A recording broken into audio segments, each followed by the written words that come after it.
Morning students, कैसे हैं बेटा आप सभी।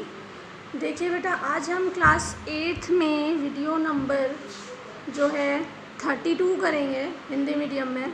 चैप्टर हम बेटा नया स्टार्ट कर रहे हैं। आज 3rd चैप्टर है हमारा, चतुर्भुजों को समझना।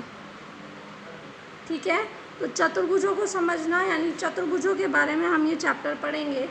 तो इस चैप्टर को हम ध्यान से पढ़ते हैं और इस चैप्टर में बेटा बहुत सारी डेफिनेशंस हैं जिन्हें भी हमें अच्छे से समझना होगा। तो देखिए ज़रा,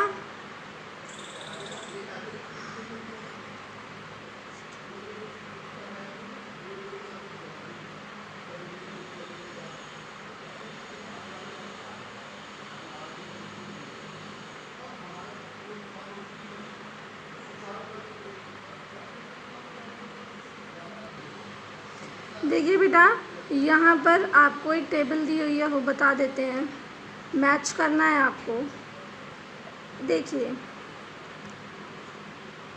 सरल बंद वक्र है, तो सरल बंद वक्र कौन सा है आप बताइए मुझे। सरल बंद वक्र, तो सरल लाइनों से बना हुआ वक्र सरल वक्र होता है, और बंद भी हो तो वो ये वाला है।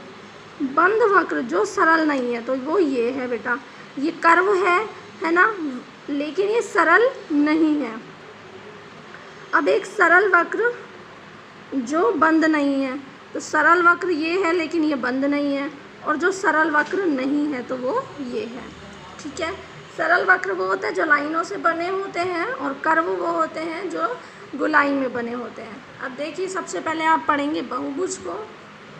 क्या है ये कि केवल रेखा खंडों से बना बंद वक्र बहुभुज कहा जाता है, कि उसमें रेखाखंड ही होने चाहिए और वो चारों तरफ से बंद होना चाहिए। तो ये देखिए बहुभुज हैं और ये खुले हुए हैं कहीं ना कहीं से, तो ये जो है बहुभुज नहीं है। क्लियर। इसके बाद देखिए बेटा, बहुभुजों का जो वर्गीकरण होता है, बहुभुज का वर्गीकृत किस तरह से करते हैं। 3 लाइन का जब है तो उसे हम त्रिभुज कहते हैं और इस तरह से बनता है। 4 लाइन का होगा तो चतुर्भुज कहेंगे, 5 लाइन वाली बहुभुज को पंचभुज, 6 वाले को षटभुज, सप्तभुज, अष्टभुज, नवभुज और 10 भुज। इस तरीके से और भी सारी, अगर बहुत सारी भुजाएं हैं तो n भुज भी आप इन्हें कह सकते हैं। तो ये जो है बहुभुजों का वर्गीकरण है कि भुजाओं के आधार पर बहुभुज को किस तरह से किस नाम से बुलाया जा सकता है। क्लियर है। अब हम बात करेंगे इनके विकर्ण की।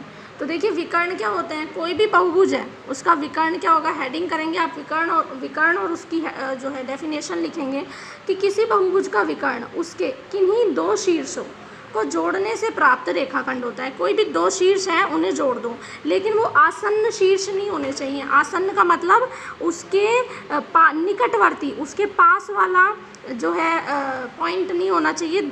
उसके पास दोनों पास वाले पॉइंट्स के अलावा कोई और पॉइंट से जब आप उसे जोड़ेंगे तो क्या प्राप्त हो जाएगा, आपको उसका विकर्ण प्राप्त हो जाएगा। तो देखिए, यहाँ पर विकर्ण इस तरह से हैं। देखिए, ये पॉइंट और ये पॉइंट मिलाया, इसका निकटवर्ती ये पॉइंट और ये पॉइंट है, ये नहीं है, ये मिलाया। तो जो देखिए अंदर की तरफ आ रहे हैं विकर्ण, वो क्या है, अभ्यंतर में। बाहर की तरफ बन रहे हैं तो वो बहिर्भाग में।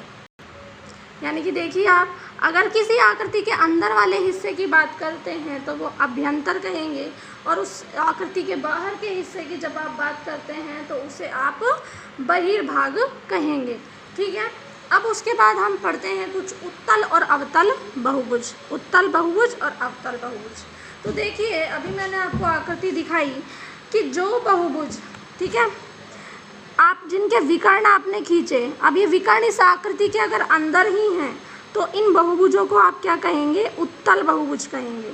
कि वे बहुभुज जिनका मतलब कि उत्तल बहुभुज वे बहुभुज होते हैं जिनके जो विकर्ण होते हैं उसका कोई भी भाग बहिर्भाग में नहीं होता, यानी बाहर नहीं होता। ठीक है, तो ये तो होते हैं उत्तल। लेकिन देखिए, ये वाला, इसका ये विकर्ण है और ये इस पूरे डायग्राम के बाहर है, तो ये होते हैं अवतल। यानी कि जिनके जो विकर्ण होते हैं वो विकर्ण बाहर की तरफ होते हैं, उन्हें क्या कहेंगे, अवतल। और जिनके सारे विकर्ण अंदर ही होते हैं उन्हें आप उत्तल बहुभुज कहेंगे। ठीक है।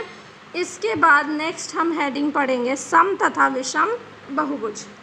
तो देखिए सम बहुभुज क्या होता है, जिसमें भुजाएं भी समान हो और कोण भी समान हो, ठीक है, जैसे कि वर्ग है ना।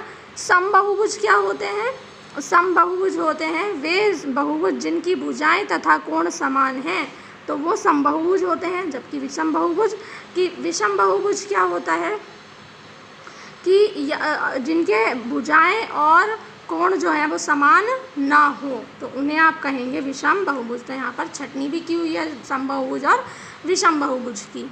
तो आप लोग डेफिनेशन लिखने के साथ साथ दो जो है डायग्राम भी यहाँ पर बना सकते हैं। अब आप एक चीज़ और देख लीजिए यहाँ, कोण योग गुणधर्म, यानी ये क्या मतलब होता है, इसका मतलब है कि आप जब त्रिभुजों के तीनों कोणों का योग करेंगे तो वो हमेशा कितना होगा बेटा, 180। त्रिभुज के तीनों कोणों का योग सदैव क्या होता है, 180। और जो चतुर्भुज होता है, तो चतुर्भुज जब होता है तो चतुर्भुज के चारों कोणों का योग हमेशा कितना होता है, 360 डिग्री होता है। क्लियर।